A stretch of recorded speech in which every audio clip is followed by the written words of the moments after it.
Yeah, we had our director of IT said, if we would have really gained everything that was on paper, we would be 500% more efficient. We don't need anybody. The thing just does it itself because everybody makes promises. And not that anything, it's everyone goes in with the right intentions. And if you believe it, then commit to it. Today, I'm excited to welcome Danny Bradford to the show. Now, today, Danny and I dive into a topic that we haven't really explored very much over the last 300 some episodes here on the podcast. But specifically, Danny and I dive into the idea of system integration and B2B integration.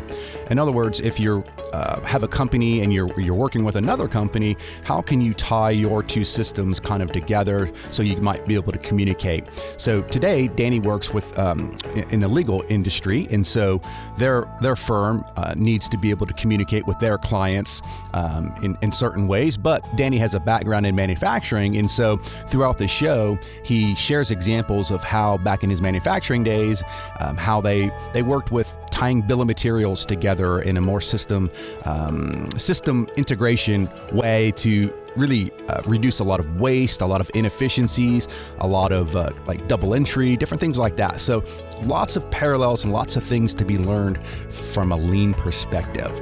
Now, show notes for this episode can be found over at gembapodcast.com. Just look for episode 334. Again, gembapodcast.com and look for episode 334. Okay, enough from me. Let's get to the show.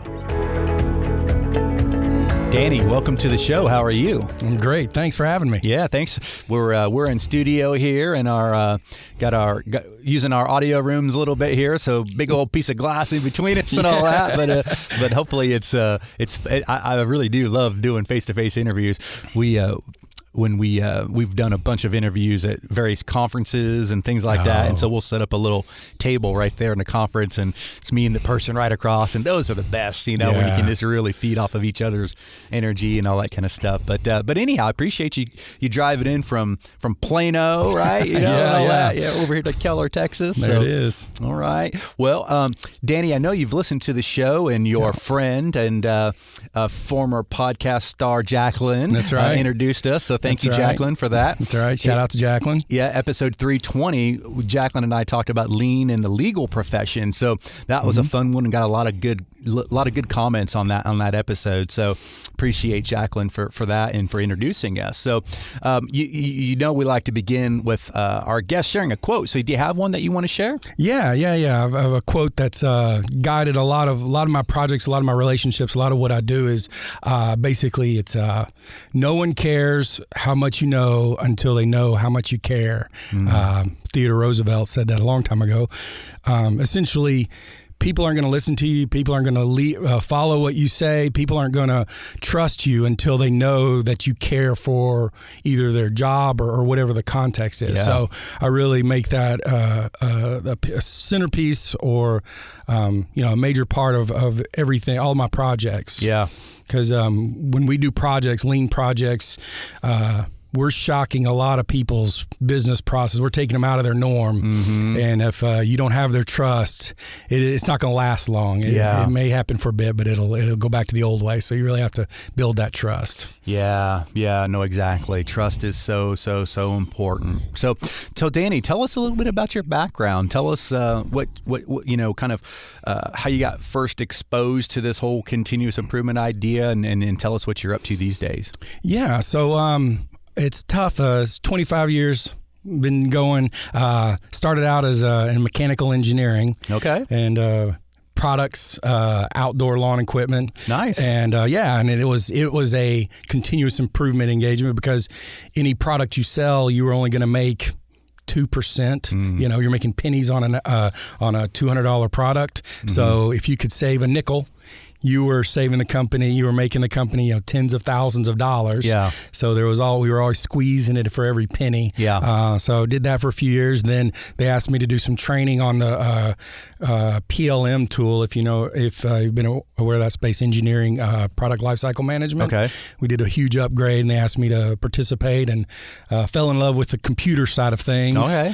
And so moved out of the engineering into the computing application support, and I guess just meandered my way through. You just kind of learned on the fly. You didn't go to school for that, right? No, not at all. I came back and got a degree in database design later, but certainly winging it in the beginning. Yeah. And just trying to find projects and identifying projects that change the world, and almost every project I've led is in production, working to this day, and I keep up with them. And you database guys blow my mind. My brother-in-law, he's a little SQL database guy and all this kind of stuff. I'm trying to do some pivot table and access data, whatever. I can't even. I'm like, I give up.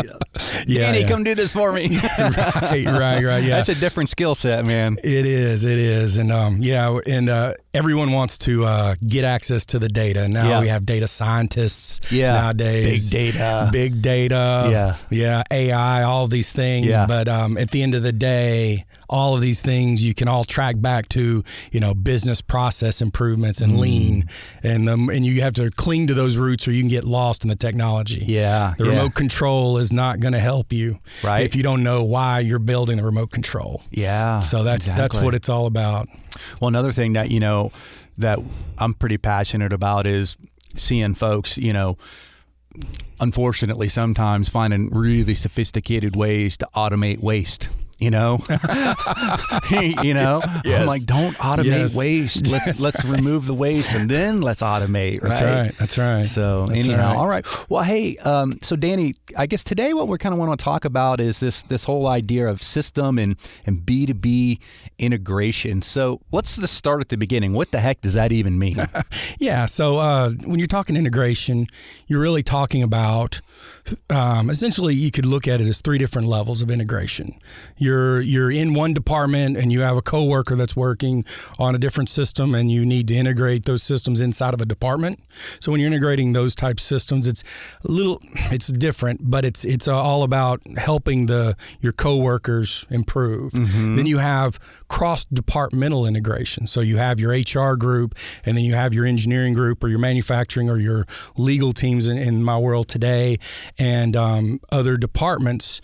They have their own siloed vertical system, if you will, and they work at their own speed, and they do things. And then whenever what we call touch points, they hand over a piece of paper, and then the group next door takes that piece of paper and goes off into their system and retypes all the information in, or does something with that piece of paper.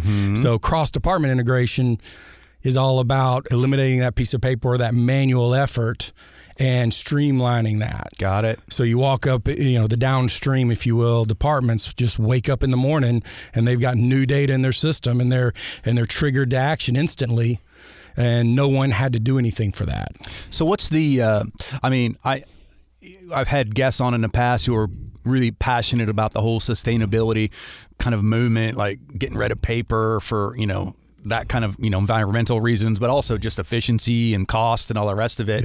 Like what are some of the reasons that you think this is so important? Well, so the first is the obvious, just double entry. Every time you have a process that reaches across departments and you have a double entry, you have potential for error. You have potential for delays. There's one piece of paper. I was in one, you mentioned paper. One of my favorite projects, we called the E-Bomb project years ago, was essentially eliminating engineering pieces of paper, and then all of the people that had to touch that paper went to a computer and marked it up and did things on it versus holding that piece of paper. I always remember our VP of engineering, when we still had the paper, tracking these drawings that were going from department to department, and finally, in frustration, about once every couple months, would just stand up in the middle of the room and just yell, "Who has drawing number piece of paper?" Because it had all this valuable markup and information, and if you didn't find it, you were gonna have to start the whole process over again. So it's all about in that, if you have completely manual paper, then that paper becomes incredibly valuable, and when it gets lost, you've lost all that work. So now, is this like this whole concept of system and B2B integration? Is it like IT's job, or like who's doing this? So it's that's probably the centerpiece of all of this, right? Well, let me back up a second. So the third layer, so we talked about cross-departmental.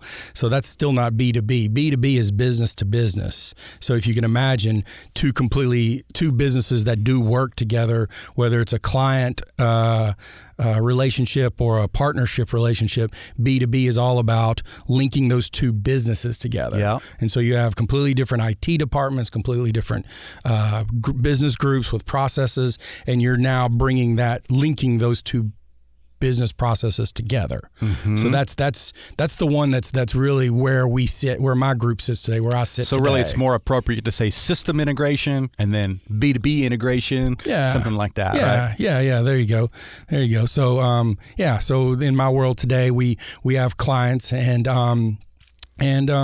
because we're managing cases for the clients, they we need to trade information about those cases, and they're interested in information that we've done. We're interested in the information they've done, and it's only natural that we cross-pollinate the systems so that there's not that manual typing, and also more importantly, we get alerts, right? Mm-hmm. It's one thing to drop a piece of information in a system that has millions of gigabytes of information, but that one piece of information is valuable to that one person in the corner. Yeah. And if you don't let them know in some way, then you don't have any, that integration has no value.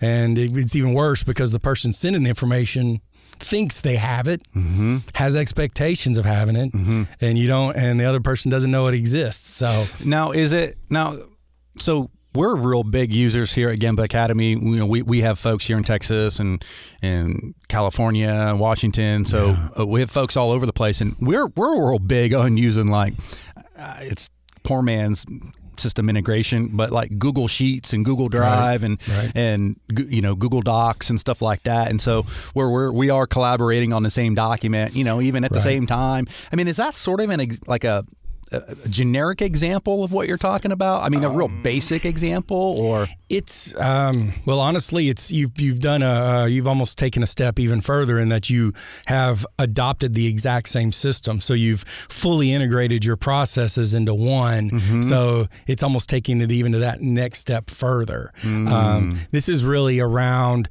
if you can imagine an HR system where HR people are doing a lot of things with their HR system that has nothing to do with immigration. Mm-hmm. or the things that we do, but there's a sliver of pie of work in the HR system. Okay. So it's that sliver of pie where they want to know the status of the individuals. So you want to tap into their system. I want to tap into their system, and they want to tap into my system. Yeah. But it's funny, the first conversation is always around, okay, BAL, you have some number of our employees in your system. Can you tell us who they are? Because it's not their job to keep up with that. It's our job. Mm-hmm. And so the first thing they ask us is, who is our population? Who's our roster? And so the first level of integration is just syncing up what subset, what piece of information that we actually are interested in, what list of employees we're interested in. Got it. Yeah. Got it. So you've mentioned double, entry of typing. That's obviously very unlean, if you will. A lot of opportunities for defects, mistakes, redundancy, waiting, all, you name it. But what else? What other kind of benefits are there? Because it sounds like it's probably a pretty big process to make this happen, maybe many months. I don't know. Yeah, definitely. To integrate like this. Definitely. It's all about smoothing out and streamlining the process flow. It's about allowing the other department, the other business, to know that something's happened and know about it instantly, without digging into someone's email. I mean, we try to do these integrations with email, with trading Excel spreadsheets, all that, but nothing beats having the data in context. If you can imagine an HRIS system, they have a picture, or a profile in front of them for that employee, if you will, right? They're in the middle. They see the person in their system. Nothing beats seeing at the bottom their status, their immigration status, in the context of when they're interested. That came from you. That came from us. Yeah. Right. There's cost in what's called switching costs. If I have to close an application and I have to go open another application. I have to go click on search and type in the person's and go do this and do that. That's what's called switching costs. And there's value in that. Taking an individual and giving them 5, 6, 7 different applications to interact with to get their job done is actually incredibly inefficient. And I mean, they can become good at it, but it's never going to be as efficient as one system where the information they need is in context and when they need it. One source of truth, really. One source of truth. That's the goal. Yeah. So we're here again, like Adam. We over the years we've moved through different customer relationship management softwares. We started like a real basic CRM. one. I know CRM really well. Yep, absolutely. And then we moved. Now we're in Salesforce, which is a big, monster kind of thing. And we probably use 10% of what it can do. But I couldn't imagine. Sure. We couldn't. I mean, if we had to run our company without it, we'd figure it out, I guess. But boy, it'd be hard. Right. It'd be hard. So is there integrations with things like that, like I don't know, like a Salesforce type application? Yeah. Yes, absolutely. It's Salesforce. Workday's another big one. Yep. We run into SAP as an ERP system. Yeah. Oracle, probably. Haven't run into Oracle yet, but every client, even as you said, even if they have the same software as the last client we integrated with, they use it in a different way. Yeah. And they have to sign up to bending their software a little bit so that it is compatible with our world. Yeah, there's a lot of that as well. Okay, so talk about some of the key factors. What would you consider a successful integration? Talk about some of those things. Yeah. So the first thing, when you know that your integration is going to be working or is going to be successful, when you see it start by talking about business processes.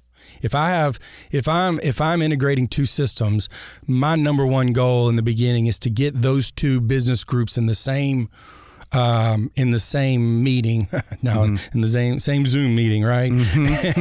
and helping them to understand A, the other group's process, and B, how this integration is going to impact their process. So they need to see that at the same time so that they understand what they're about to do to each other. Yeah.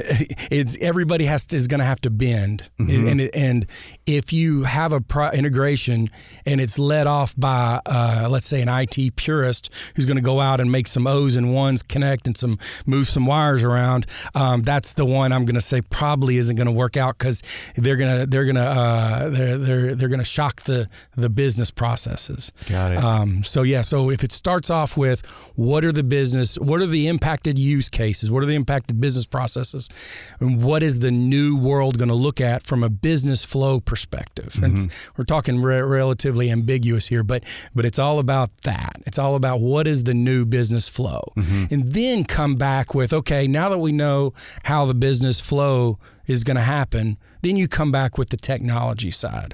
Okay, now what does the remote control look like, right? What size are the buttons? What's the button going to do? But that should be secondary and focus primarily. You might even argue that's probably the easy part, isn't it? I mean, honestly, when we're doing integrations, I tell people if you were to remove the business processes side, the integrations are actually incredibly easy. I send you a file, you send me a file, I upload, you upload.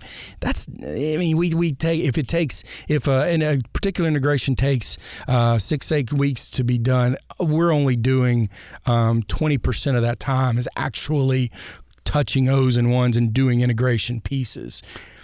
So you, obviously your business, your company, BAL, it's a law firm, and you have very specific things that you're trying to do with your clients, right? Right. What about someone listening right now and they're in a, manufacturing company or something like that? Like, how does this concept apply to them? Yep. No, that's a great question.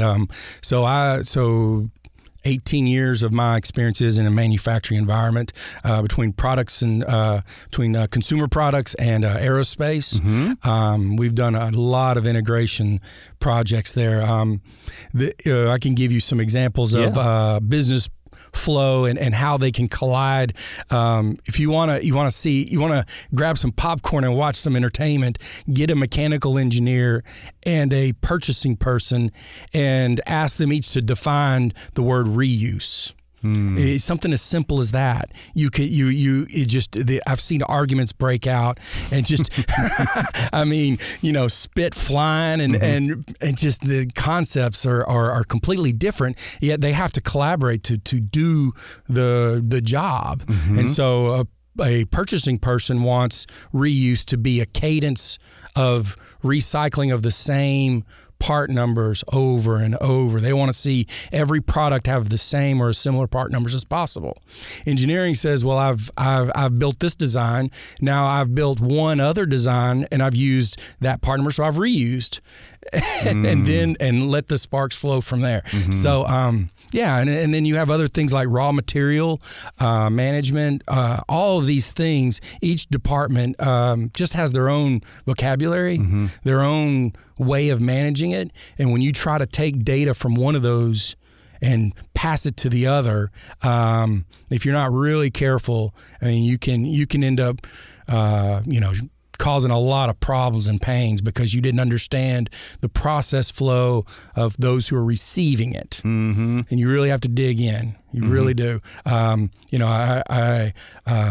of our favorite projects that went awry, feel free to Google the Mars rover 1999, a classic integration problem. They were collaborating and they were passing off information, and System A had a field called weight. And weight, like how heavy is something. And so does System B. So, IT makes those and ones connect. And so I'm passing weight from one to the other. Well, unfortunately, one was kilograms and one was pounds. And so all the calculations about fuel and all this completely off, and off it goes. Now, I'm probably butchering the story, but the spirit is there. Yeah. And again, feel free to Google it. So that's another example of bad integration. Bad integration. They didn't really take I'm not going to speak on their behalf, but clearly somebody dropped the ball on understanding how each other work and those type of things. Units of measure. That's another. If you want to talk about manufacturing, that's one of the challenges. Engineering says I need 2 of something. Well, that gets nested into a flat, and manufacturing says I need 1, and then purchasing says, well, I have to buy in bulk of 6. So should I buy a bulk of 6 of the flat, or should I go ahead and buy 12, or how many ever they're gonna, they want to buy in bulk. Well, you reach back to engineering. Engineering doesn't care, but PLM is all about in state. What does it look like when it's done? Manufacturing is the process to go from the beginning to the end. How do I process this raw material and land on the final product that I'm supposed to land on? And purchasing is all about getting not only the raw material in place, but getting it just in time. They're all about just in time. I want to know 2 days before I need it so it can land on my dock and have it in place and ready for the manufacturing groups to do. Well, all of that only happens if you have a solid, what they call MRP, material resource planning. And material resource planning is one of the largest, most complicated integrations, at least in my opinion, because it's all about getting everyone to collaborate to get your dates right, your schedules, and then reach it backwards, lead times, and putting all these, thousands of dates. Get us lean guys started on MRPs. We're not always big fans, but Well, they're still only as good as the data. Exactly. That's input, I remember our famous MRP. So we're doing some value stream mapping out, and I said, well, we have 10 pieces of inventory, in between machine A and machine B. And I remember sitting with the buyer, and the buyer said, no, we have 20. I said, well, actually, you know what? I was just there, and I counted with my eyes, and I'll welcome you to come walk with me. And they did, and they counted them. I said, well, it says 20. I'm like, well, but it's wrong. You know? Yeah. And then you get into first in, first out, last in, first out. You end up with all those things, and that's all. And then you say, are you sure you're really last in, first out? Right. So aside from, you've talked a little bit about some of the things that can go wrong as far as a bad integration, but talk some more. Is there any more things that we should be thinking about as we might consider trying to integrate system A to system B? Yeah. So when you think about trust, you think about your project that you're about to implement, right? You're going to integrate two systems with the goal of making improvements, automations. Things are going to go smoother. I don't have to grab that piece of paper. I walk in the morning and that piece of paper is now in the system as if I did it. And so if you trust that you're going to do it, then you're going to have efficiencies. And if you have efficiencies, then things should go faster, which means you should have more throughput. The challenge is if you don't plan for that increased throughput, then it'll get lost and you're actually going to create waste. I had and it's not exactly integration, but one of the examples that came to mind was there was we had a computer, actually the desktop computer. They were in the engineering world. They were really, really old. And this was back when every 18 months things were doubling, right?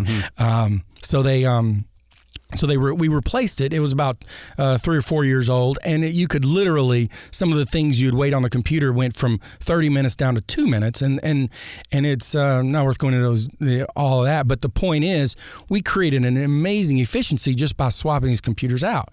And nobody really, we're just a bunch of IT goofheads, so we just, so they just said, oh, thanks, new computer. I'm like, wait, things are going to go faster, and then 6 months later, things kind of just kept the same pace, and because the management, the leadership didn't trust that there was really going to be gains, so there was no squishing of the schedule or higher volume expectation. So maybe a few more coffee breaks, a little more chit chat time. Those kind of things happened, and but the financial controllers over there are like, hey, what's it doing? What's it doing for us? Yeah, right? I just spent $400,000 or $500,000 on computers, and I'm still seeing the same number of products or things coming out.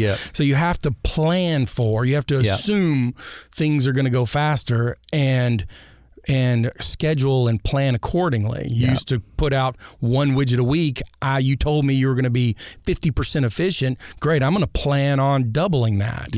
And use that. And the same thing with, we talk about FTEs, full-time equivalents, right? And you have projects that, okay, this department has, 50 people and I've got 20%. That means you're going to, no one's ever going to fire because of these projects. But at the same time, if you really reallocate them, move around, give them something else to do, and say, you know what, this project just went in place. Add value some other place. That's right. Go do those 10 people, go do something else. Take them out of there. Force the efficiency. If you don't have that kind of organizational change management, OCM, if you don't have that in place, ready on the tail end, then your efficiencies are just going to be on paper only. Yeah, paper Kaizen, we call it sometimes. Yeah. There you go. Yeah, we had our director of IT said, if we would have really gained everything that was on paper, we would be 500% more efficient. We don't need anybody. The thing just does it itself because everybody makes promises. And not that anything, it's everyone goes in with the right intentions. And if you believe it, then commit to it. Yeah. Yeah.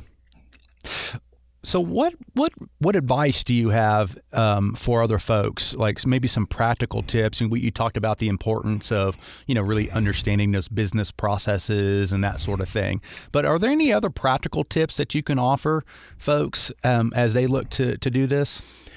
I would say practical tips would include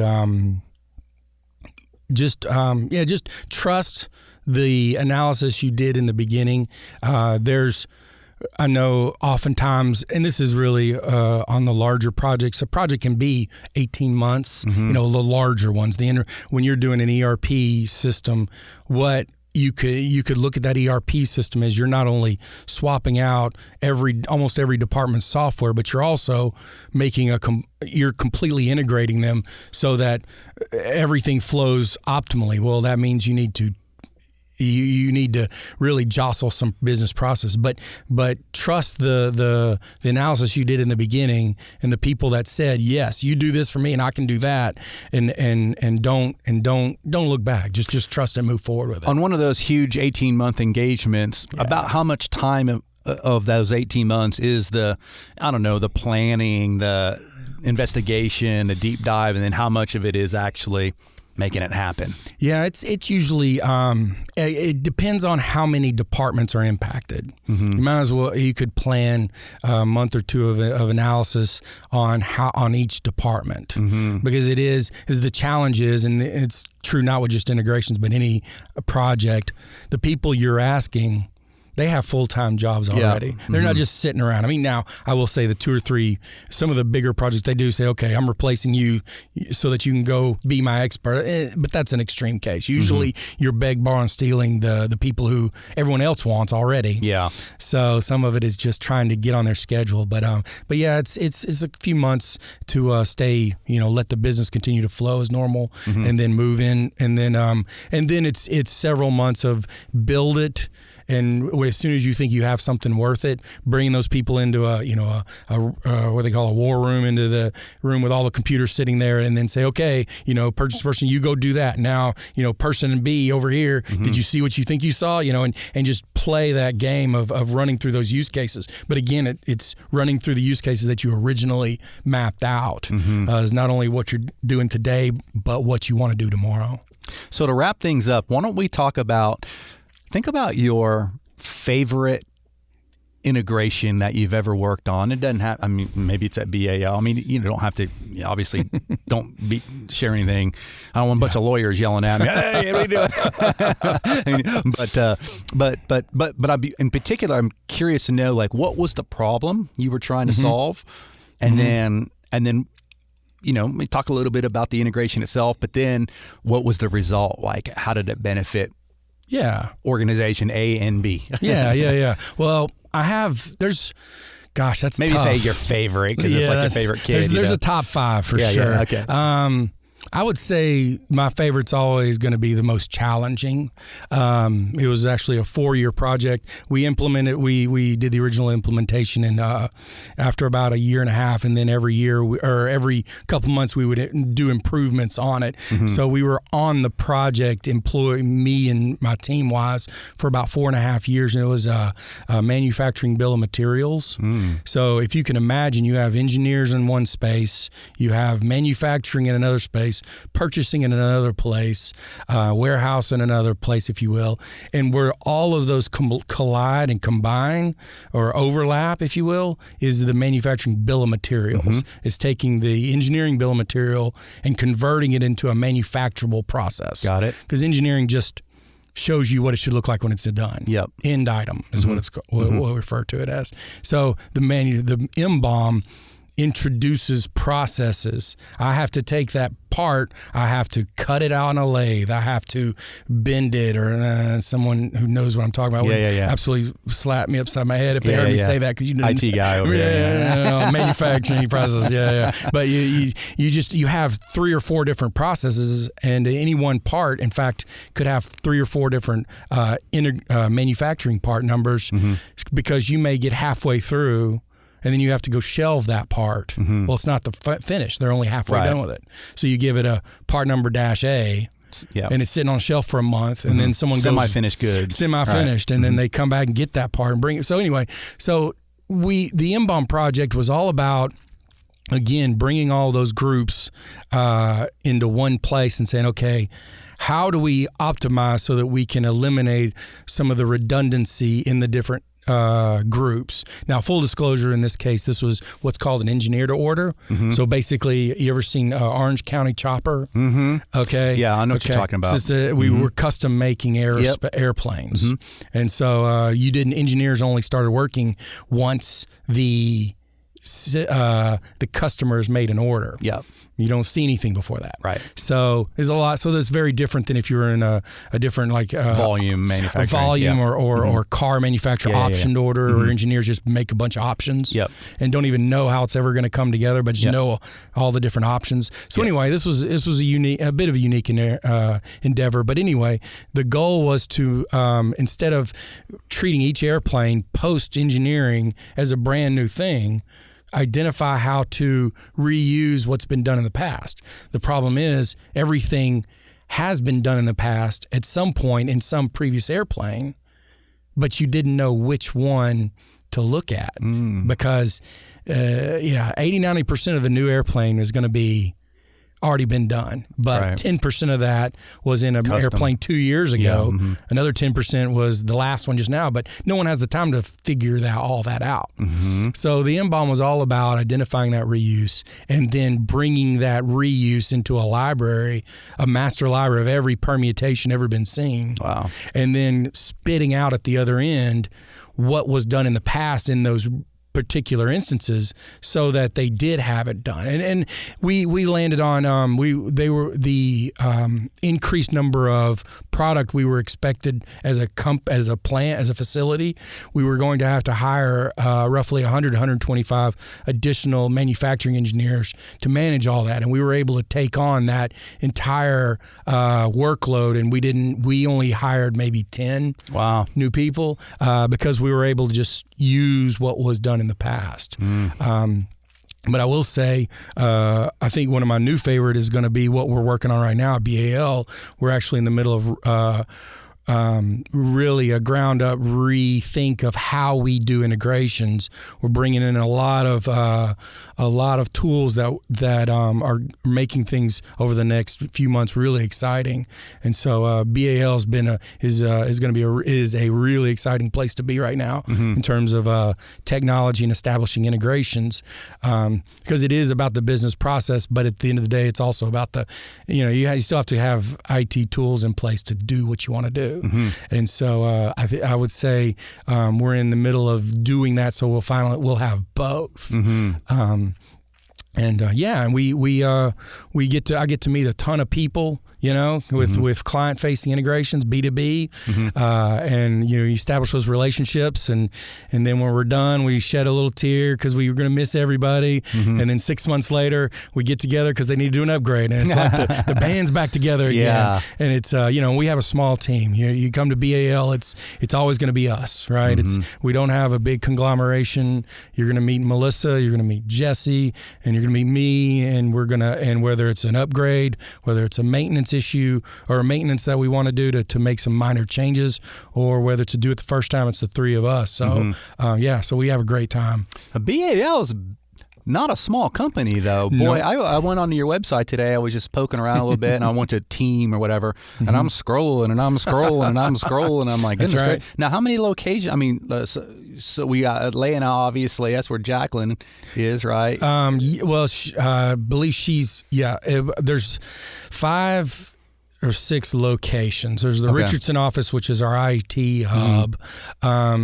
But the reality is BAL is really such an awesome company because they give us the flexibility to work where we need to work and do what we need to do. So IT is centered in Richardson, but we have people all over. That aren't in Richardson. We have the San Francisco side, Houston, and honestly, I talk to people, Boston office, New York office.